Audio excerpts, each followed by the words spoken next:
descubriré. Crea. Aprender. Participar.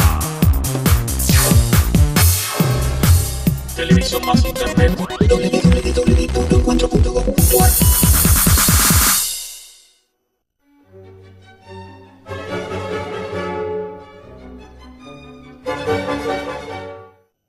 En Latinoamérica hay una historia aún no contada, la historia de las mujeres. ¿Por qué fue silenciada, olvidada o minimizada en los relatos durante siglos?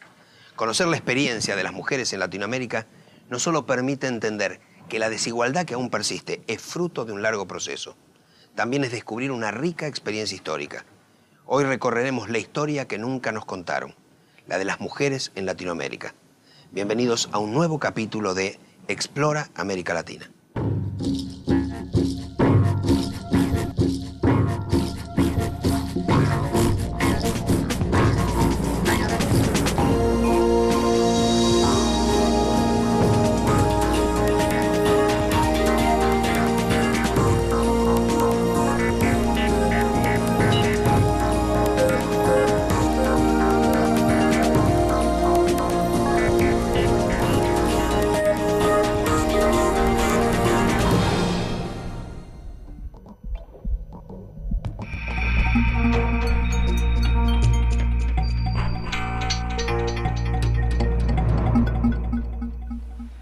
Durante siglos, la historia fue contada por hombres y las mujeres en Latinoamérica fueron absolutamente olvidadas en los relatos.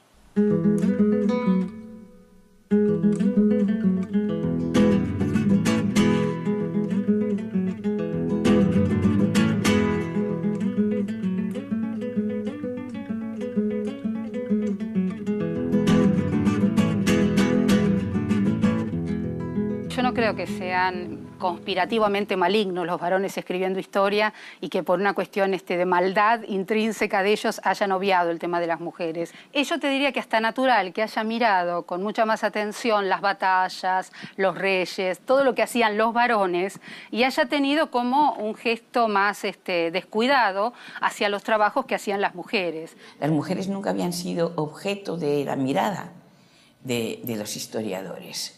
Y cuando lo eran, se trataba de una reina, se trataba de un amante de algún rey. Yo me imagino que la centralidad, la explicación, estuvo precisamente en todas aquellas cosas que hacían los varones y que quizás lo femenino está, pero siempre lo tenés que como buscar lateralmente, tangencialmente, algún comentario, algo que te diga de que estuvieron mujeres, por ejemplo, en las batallas o en las decisiones. Cuando yo estudié historia en la escuela, aparecían las mujeres que aparecían en la historia, eran la mamá de Sarmiento y la hija de San Martín. No es que las mujeres no hubieran participado, sino que los historiadores nunca se preocuparon de mirarlas a ellas como sujetos históricos.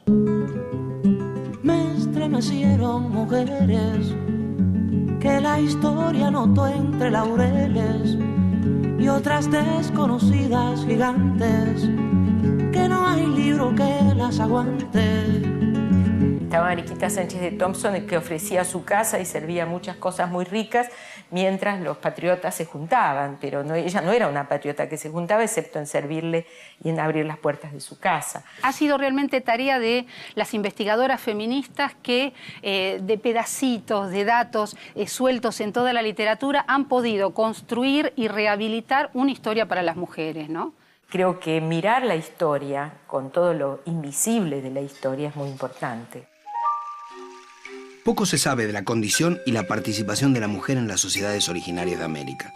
Sin embargo, indicios y datos permiten vislumbrar algunos aspectos de su situación. En los pueblos indígenas nosotros lo poco que podemos llegar a saber está relacionado con que evidentemente las mujeres tuvieron un estatuto más igualitario que los que tenía la cultura europea al momento de la llegada de los españoles. O, por ejemplo, determinadas palabras, como puede ser en algunos grupos indígenas de Venezuela, lo que se sabe es que existe una palabra que indica el clítoris y que lo usaban en las expresiones. Esto quiere decir, bueno, que cuando vos sabés que está el clítoris, evidentemente la relación con tu cuerpo y con tu sexo no fue únicamente reproductiva, sino que hubo una sexualidad que no estuvo teñida con la culpa, con la mancha, o estuvo acusando lo placentero. Con lo cual uno puede hacerse una idea de que el desarrollo de una sexualidad distinta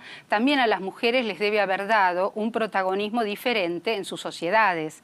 Se sabe, por ejemplo, que había mujeres que podían llegar a ser cacicas, o que sus votos determinaban en qué se gastaba o no determinados recursos en sus comunidades, y que esto realmente era importante. De las primeras crónicas de la conquista, frases o pequeños comentarios sirven para reflejar costumbres y aspectos de la sexualidad en los pueblos originarios, y también sobre la imposición de valores por parte de los europeos. No aparece como un valor la virginidad, porque no aparece la institución matrimonial, ni aparecen las instituciones que tenemos. La virginidad viene asociada claramente a una moral clarísimamente occidental. Ya sea españoles o portugueses que venían con una religión tan patriarcal, tan machista, de repente se encuentran con que hay varones que quieren mujeres con experiencia, que la virginidad no era un valor como podía ser dentro del territorio europeo, sino que, por ejemplo, se valorizaban otras cosas, la verdad. Por ejemplo, en algunos de los matrimonios era muy importante que los padres, en el momento en que se hacía esa boda, dijeran si la chica era o no era virgen, por ejemplo. Entonces, había sanción con respecto a si se decía o no se decía la verdad, pero no al hecho en sí o no de la virginidad. Se sabe o se describen casos de violación en donde el violador va a ser condenado a ser esclavo de los padres de la chica que fue violada. Es decir, hay una serie de situaciones donde vos decís, bueno, hay una reserva igualitaria en los pueblos originarios que tenían las mujeres que no fue la que lamentablemente primó en todas las situaciones que se han ido combinando con la colonia. Un mito muy importante a desmistificar es el machismo. O sea, el machismo no es, por lo menos en el pueblo mapuche, no ha sido inherente a la construcción cultural de nuestro pueblo. Es algo que vino como producto de la colonización. Y de hecho hubieron grandes mujeres mapuches que se destacaron, que gestionaron tierras, que pelearon, que se pusieron al frente de su comunidad para reafirmar su derecho. Antes de la llegada de los europeos, cambios políticos, económicos y de organización en las sociedades de los pueblos originarios hicieron que la mujer comenzara a perder terreno público y protagonismo en las decisiones. Sí queda un espacio muy importante, y esto sí me parece que es algo para destacar, en cuanto a todo lo que significaba la religión, la medicina. Es decir, las mujeres ahí tuvieron una reserva de liderazgo que perduraba. Es decir, a la llegada de los españoles todavía las diosas madres latinoamericanas tienen un lugar importantísimo en la vida cotidiana de los distintos pueblos americanos. La figura de Malinche fue representada por los grandes muralistas como José Clemente Orozco o Diego Rivera en el mural que refleja la historia de México en el Palacio Nacional. Para mí es una mujer que la han entendido mal. Esta señora, porque vamos a hablar de señora, era esclava, había sido manipulada por un lado y por el otro, antes que viniera Cortés. Cortés la trató muy mal, pero Cortés sin Malinche o Malintzin no hay conquista. Esa conquista pasó por Malintzin. Malinche, hija del líder de una tribu dominada por los aztecas, había sido elegida por su padre para sucederlo, pero tras la muerte de su madre la vendió como esclava y en Tabasco fue entregada a Hernán Cortés. Adorada por su pueblo en su juventud, Malinche sería luego odiada y vista bajo el rótulo de la traidora. Malinci o Malinche, la mujer cuyo rol en la historia no deja de discutirse y revisarse. Que me den a mí una explicación que diga que tiene que estar con sus hermanos de raza cuando los hermanos de raza la han declarado esclava. No es una cuestión de reivindicación, es tomar en cuenta los personajes que nunca se han tomado en cuenta en los procesos históricos. Eso sí, a una mirada de la conquista en la cual se aparece esta mujer como un agente poderoso que tiene que ver en la relación que se establece entre Moctezuma y Cortés, sí. Y que tiene que ver con la caída de Tenochtitlán, no hay duda ninguna.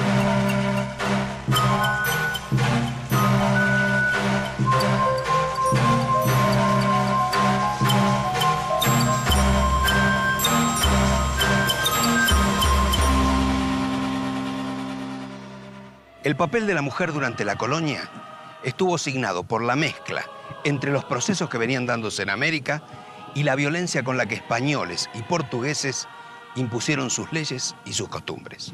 El patriarcado se consolidó en las sociedades blanca y mestiza y siguió ganando terreno entre los grupos indígenas. También se extendieron toda una serie de valores. Y que obviamente el papel de la Iglesia Católica aquí es central y fundamental, de la misma manera que en la colonia van a ser valores fundamentales los casamientos y los enlaces que efectivamente no signifiquen máculas en las mixturas de la sangre. Los peninsulares van a venir y van a contraer matrimonio con una mujer blanca, sí, va a ser un matrimonio monógamo. La estirpe o el linaje que tenga que ver con esa unión va a ser la que va a heredar, la que va a tener acceso a todos los privilegios.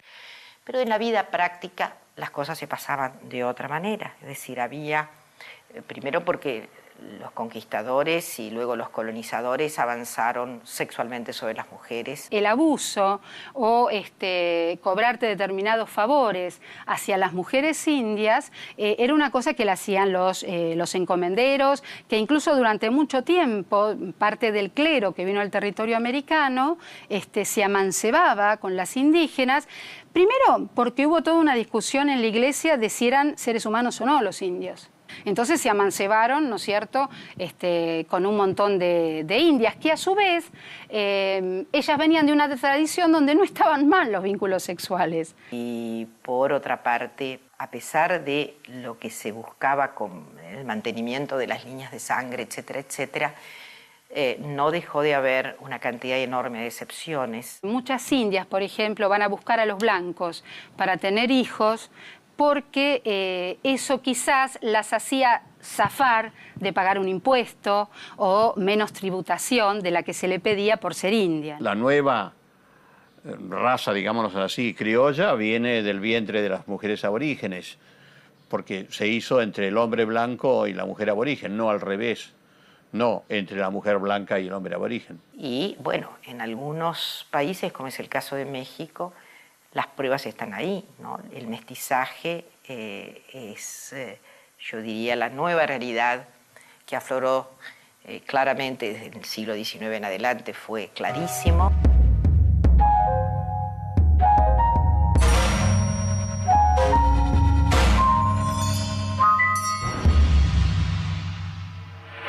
Durante la colonia se introducen desde el África los esclavos y las esclavas negras. Y es interesante la forma de lucha de las mujeres para evitar tener hijos que nacerían también condenados a la esclavitud. Y que se sabe, por ejemplo, cuando Inglaterra impone, ¿no es cierto?, toda una prohibición con respecto a la venta de esclavos y tanto en Brasil como en Estados Unidos se quieren hacer criaderos de esclavos, la resistencia estuvo con las negras. Las negras abortaban. Por más que, digamos, había una serie de cuestiones que se decía, bueno, que la que se embarazaba iba a trabajar menos tiempo. Sin embargo, las africanas hicieron una resistencia realmente ejemplar. Ahí nosotros, cuando tenemos que estudiar la experiencia de las mujeres blancas, la experiencia de las mujeres indias, la experiencia de las mujeres negras, la experiencia de las mestizas, es decir, América Latina fue un mapa cromático. Había cosas que se hacían por el color que vos tenías. Sí, la meritocracia estaba muy ligada al color. Ahora, aparte del color, si vos eras mujer, había un plus de carga sobre esa discriminación o ese aislamiento. El proceso emancipador latinoamericano significó el final de la sociedad colonial, del sometimiento de los grupos criollos y de la sociedad de castas con diferentes derechos para cada uno de los integrantes. Durante las luchas por la independencia, las mujeres tuvieron una participación activa, relevante y, sin embargo, olvidada en los relatos. Está todavía por completarse esa historia, la saga de las mujeres guerreras, de las mujeres que acompañaban de manera no exclusivamente pasiva a la soldadesca. Las luchas por la independencia tal vez fueron los periodos en donde más claramente se vio minimizada la participación de la mujer, pero los ejemplos llegan hasta nuestros días. En México, mujeres anónimas tuvieron una importante participación en los hechos más trascendentes de su historia. Una participación muchas veces denostada o silenciada. Sobre esa incidencia femenina en la historia, conversamos en la Ciudad de México con la autora Elena Poniatowska. Yo creo que las mujeres mexicanas, sin ellas el país se caería en mil pedazos, porque son como el elemento aglutinador, porque han resistido y han unido a los mexicanos a través de los tiempos.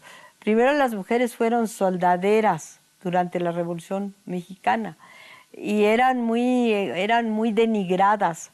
Se les consideraba colchón de tripas, es decir, acompañaban al soldado, tenían al hijo del soldado en la trinchera y hacían la comida, iban de avanzada a prepararlo todo, a robarse las gallinas, a hacer el caldo, y eran muy mal vistas, eran casi consideradas prostitutas, las que persiguen a los soldados, ¿no? Pero en realidad yo creo que sin ellas no hay Revolución Mexicana. Si Adelita se fuera con otro, la seguiría por tierra y por mar. Si por mar en un buque de guerra, si por tierra en un tren militar. Todas aquellas mujeres que acompañaban a los ejércitos, que lavaban la ropa de los militares, que incluso llevaban los hijos que esos militares tenían con ellas, que también hacían tareas de espionaje, que también iban a visitar, daban falsas informaciones, que dejaron la vida en todas esas tareas, por ejemplo, no fueron recuperadas. Nuestra idea es que esos conjuntos no visibles en la historia tengan su lugar y merezcan un grado de, yo diría, de experiencia como la que tuvieron, una experiencia en la historia como la que tuvieron en vida. Es decir, la historia tradicional lo que ha podido recuperar son mujeres excepcionales que le han servido para justificar la ausencia de las mujeres. Es decir, mujeres que en el mejor de los casos lo que han hecho es estar en el mundo como un varón más. En muchas circunstancias yo comprobé lo valientes que eran las mujeres en el movimiento estudiantil en 1968, aunque nunca se les dio ningún crédito. Y luego lo valientes que fueron durante el terremoto, aunque tampoco se les dio ningún crédito. Entonces hay mujeres así populares que son extraordinarias, al lado de las mujeres históricas que tenemos nosotros, entre quienes naturalmente está Frida Kahlo, ¿no?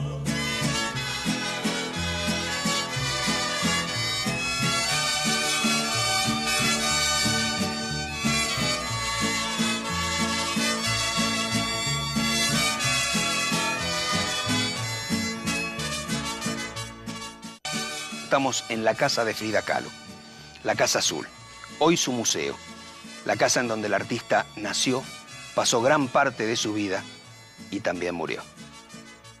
Frida, esa mujer extraordinaria, sintetiza todas las mezclas. Era hija del fotógrafo de origen húngaro Guillermo Kahlo y de una mujer de origen oaxaqueño, Matilde Calderón. Cuando tenía 16 años, Frida, que había nacido en Coyoacán, al sur del DF, y estaba en la escuela preparatoria, tuvo un terrible accidente de ómnibus. Durante su convalecencia, su madre le regaló los pinceles y le puso un espejo sobre la parte superior de la cama para que pudiera pintar y de alguna manera pasar ese duro momento. Al terminar esa convalecencia, Frida le llevó esos primeros cuadros a Diego Rivera, que la incitó para que siguiera pintando. En 1929 se casaron. Fue una mujer que a lo largo de su vida y por ese espantoso accidente en el autobús que fue atravesada por un pasamanos, por un fierro, y que fue aterradora su vida, sufrió a lo largo de su vida 37 operaciones, En la última le cortaron una pierna. Sin embargo, pues es una mujer que es realmente muy extraordinaria. Es la que dijo, pies, ¿para qué los quiero si tengo alas para volar? Frida reflejó en su pintura el dolor, la pasión, la búsqueda y la alegría de México, elementos con los que se escribe la historia de las mujeres en Latinoamérica. Las heridas, el desgarro, su dolor. Yo creo que es una de las primeras pintoras que a mí me ha convocado a una presencia latinoamericana y que es una mujer la que está pintando. Con su alegría y su dolor, sin darse cuenta, Frida contó la historia de las mujeres mestizas. Hoy, esta pintora mexicana es aclamada en todo el mundo y las mujeres de toda Latinoamérica la sienten y viven como propia.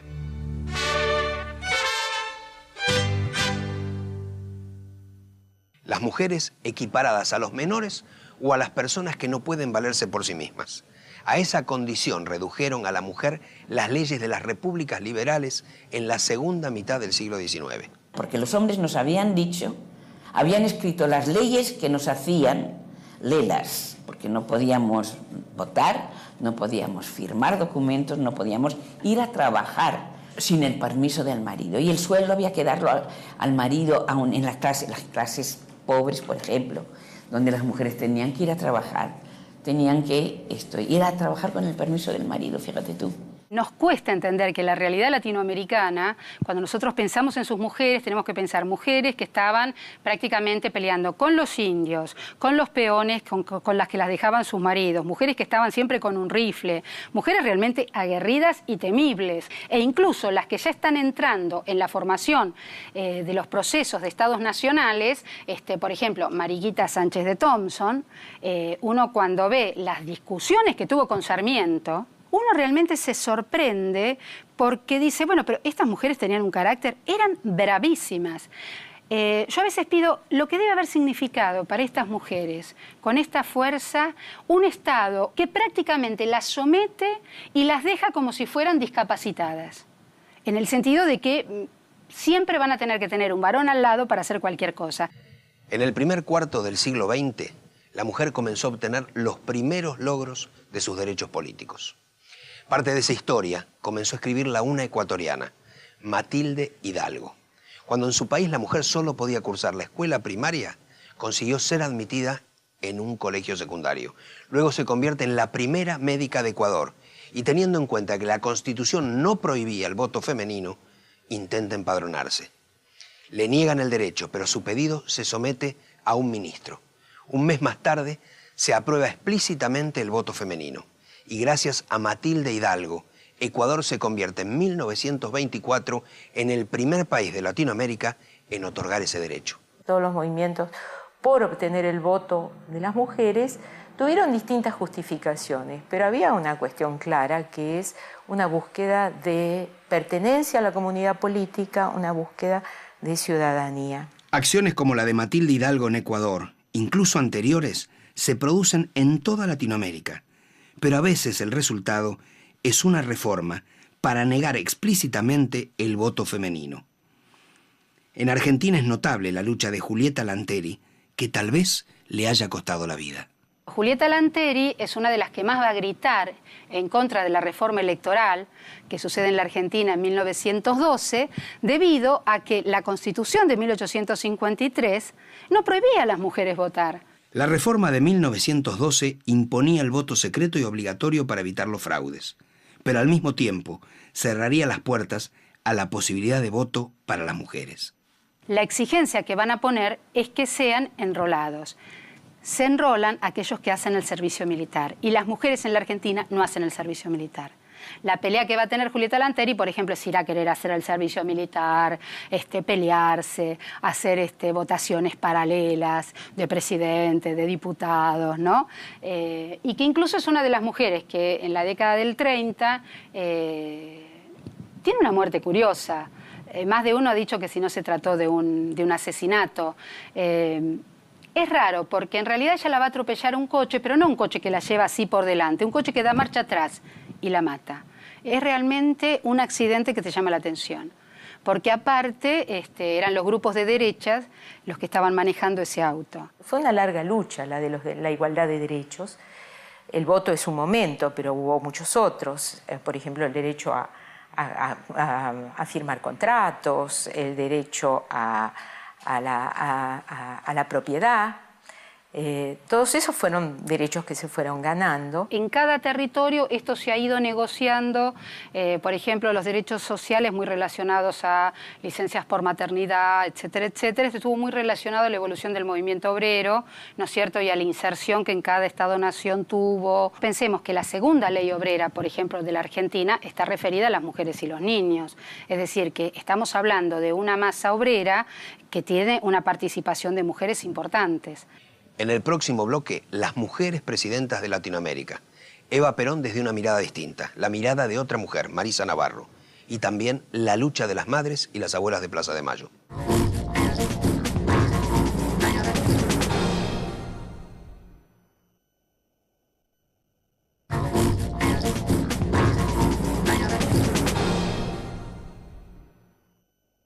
Asociada a la política, es la mujer latinoamericana más reconocida en el mundo, aunque curiosamente nunca desempeñó un cargo público. Eva Duarte, Eva Perón, Evita. Lo que sí es muy importante lo que ha hecho ella es que ella legitimó la participación de las mujeres en la política a través de un partido político.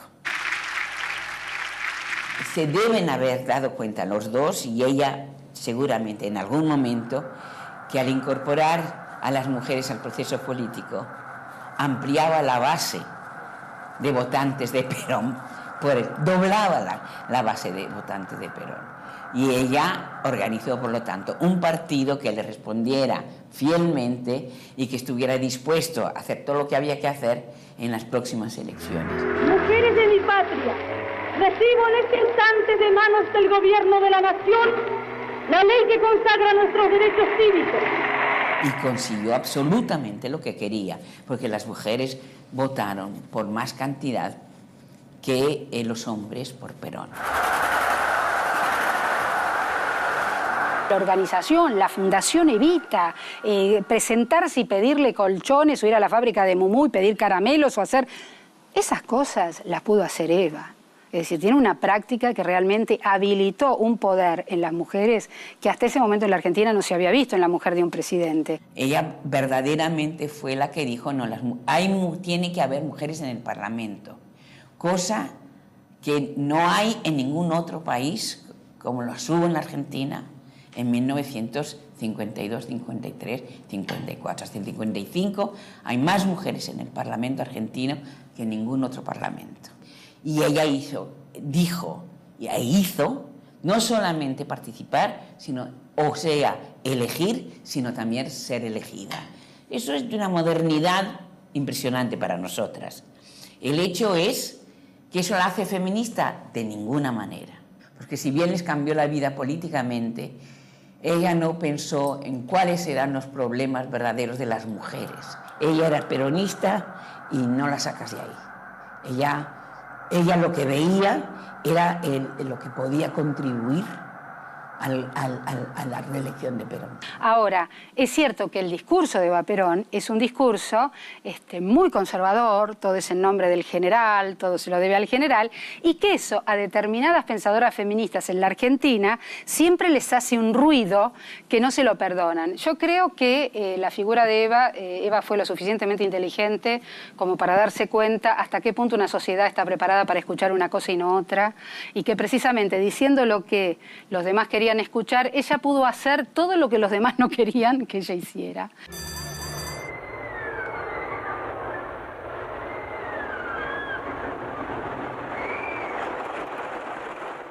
Yo lo que digo, y estoy cada vez más convencida, que excepcionalmente ella se dio cuenta que se había transformado en un ser histórico en Argentina.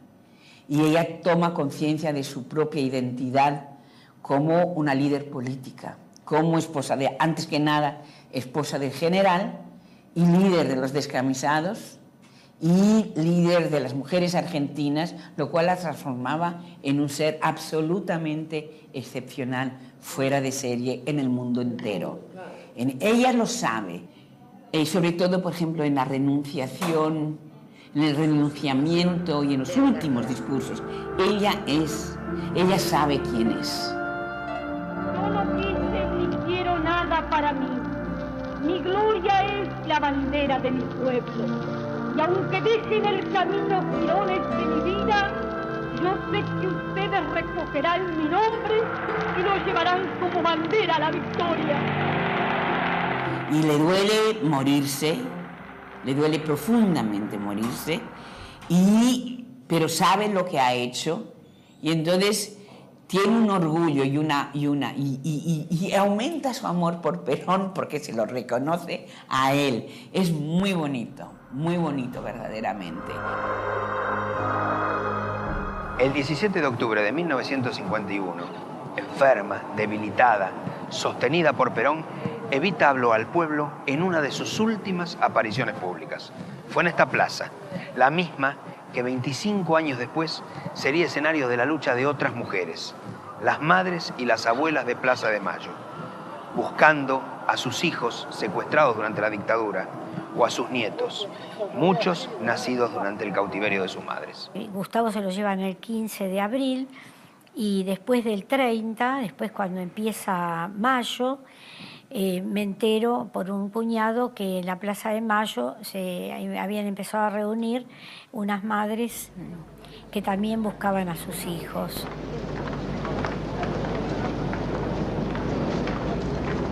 Fue la idea de Azucena de ir a la Plaza de Mayo, fue un hecho que era inédito, pero que fue, digamos, la llama que nos acompañó, la fuerza, el reunirnos y cada una comentar qué había hecho durante la semana. La idea de Azucena Villaflor de Vincenti, en realidad, era de entrar a la Casa de Gobierno, todas juntas, a exigir que nos dijeran qué había pasado con nuestros hijos. Nosotros solamente queremos saber dónde están nuestros hijos, vivos o muertos. Angustia porque no sabemos si están enfermos, si tienen frío, si tienen hambre, no sabemos nada. Y desesperación, Señor, porque ya no sabemos a quién recurrir. Consulados, embajadas, ministerios, iglesias, todas partes se nos han cerrado, todas partes se nos han cerrado las puertas. Por eso les rogamos a ustedes, son nuestra última esperanza. Por favor, ayúdennos, por favor. Teníamos una esperanza por muchos años, una esperanza muy grande de que en algún lado estaban y que los iban a liberar. Con inocencia pensábamos eso, y cuando nacía el nietito, viendo la fecha, preparándolo a jugar, lo esperábamos.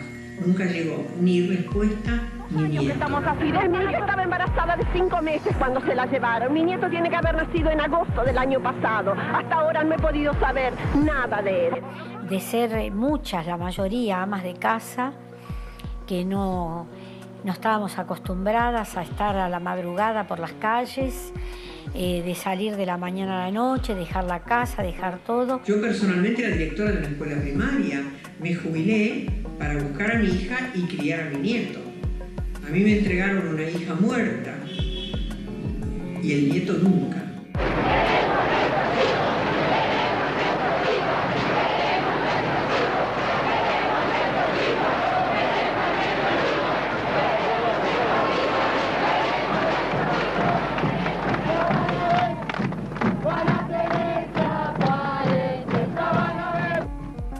Yo quiero decir que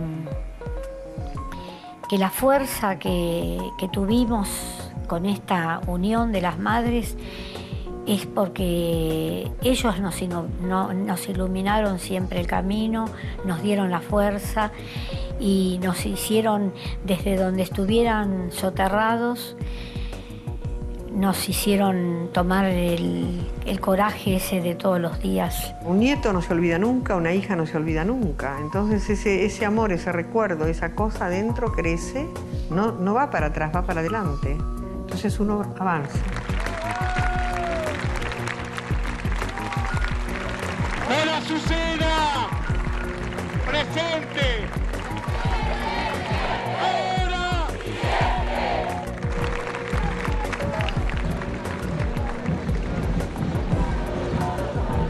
Conquistas legales, derechos civiles, sociales. En el siglo XX, la mujer luchó y recorrió gran parte del camino hacia la igualdad. Pero antes de hablar sobre los logros que restan, ¿cómo se ve hoy la mujer en Latinoamérica? ¿Se siente discriminada? ¿Cree tener las mismas oportunidades que el hombre? La condición femenina es secundaria aún, gravemente secundaria. Su falta de representación, su falta de legitimidad, la discrecionalidad que hay con las mujeres en el trabajo, la mengua de oportunidades cuando se trata de puestos que tienen una carga misógina tremenda. Bueno, todo eso prueba que nuestra sociedad es indemocrática respecto de los sexos.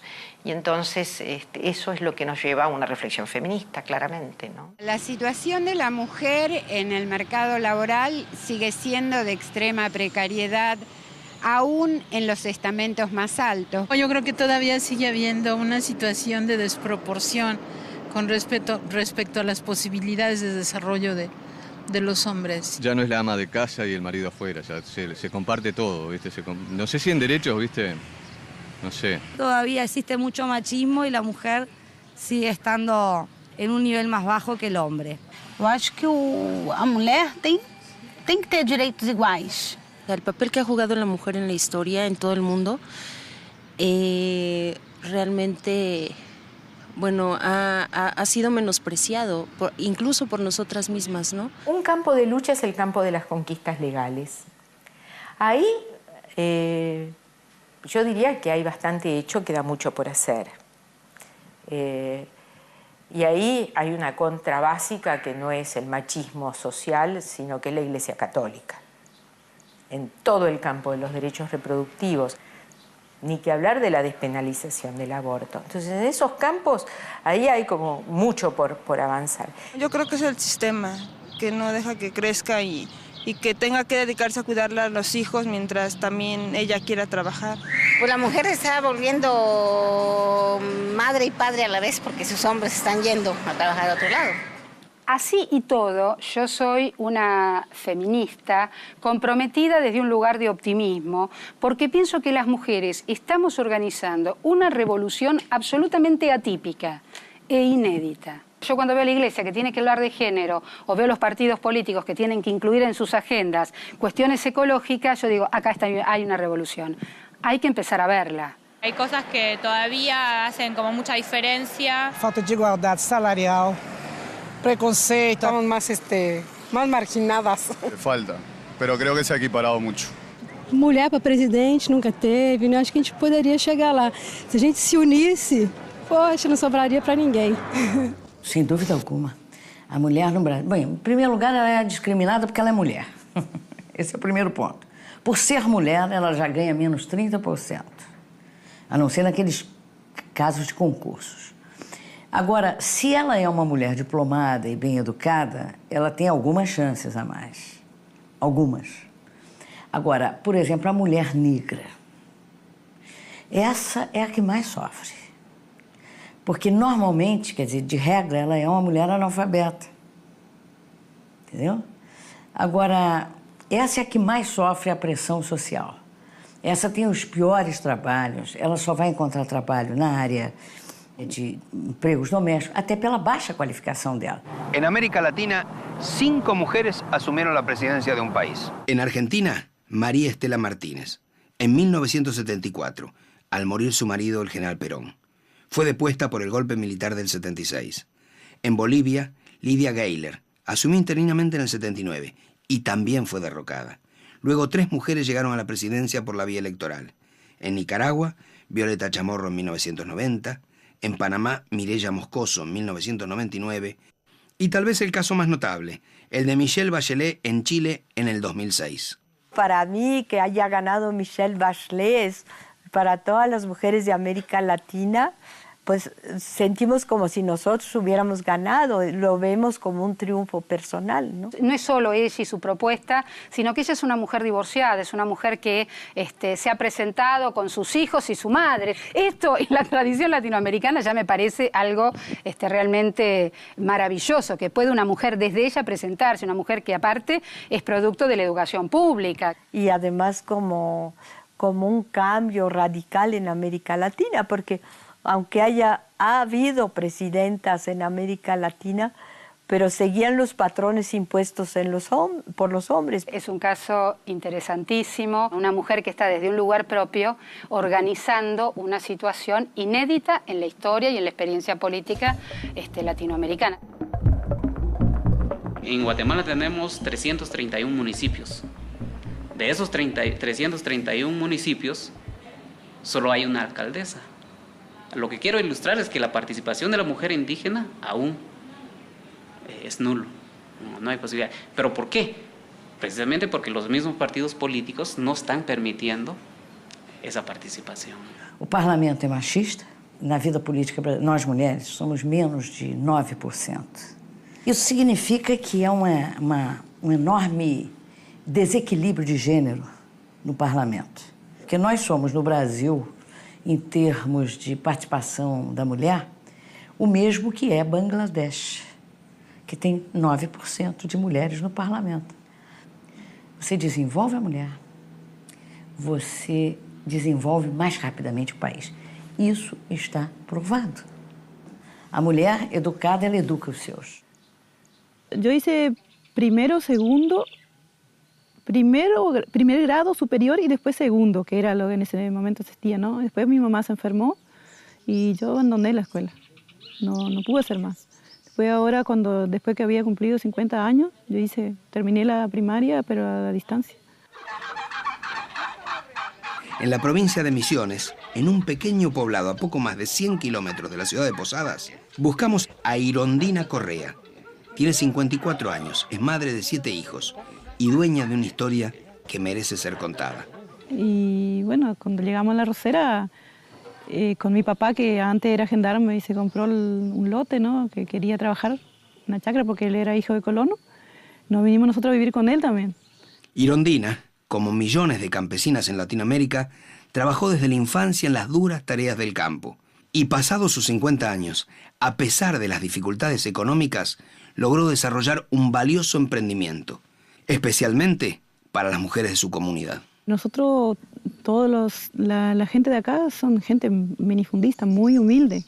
Y llegó un momento que uno ya no alcanzaba casi lo que se estaba haciendo y había que hacer algo. Entonces empecé a invitar a las mujeres, a las vecinas.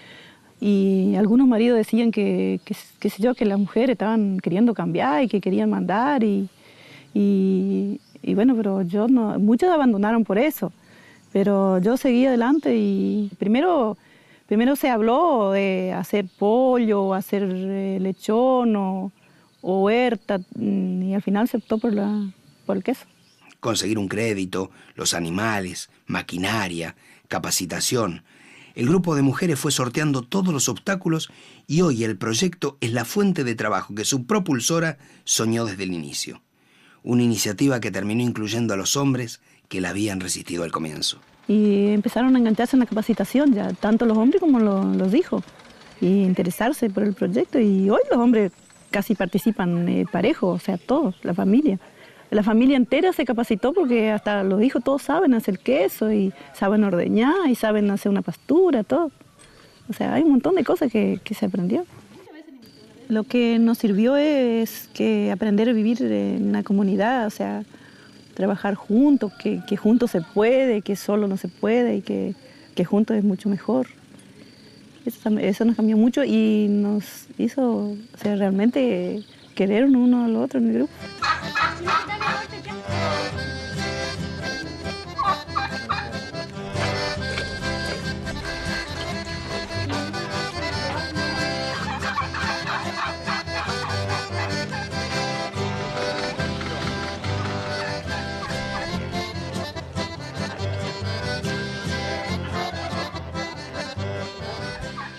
Yo pienso hacer la secundaria todavía a distancia. Vamos a ver. Si Dios me ayuda, quiero hacer.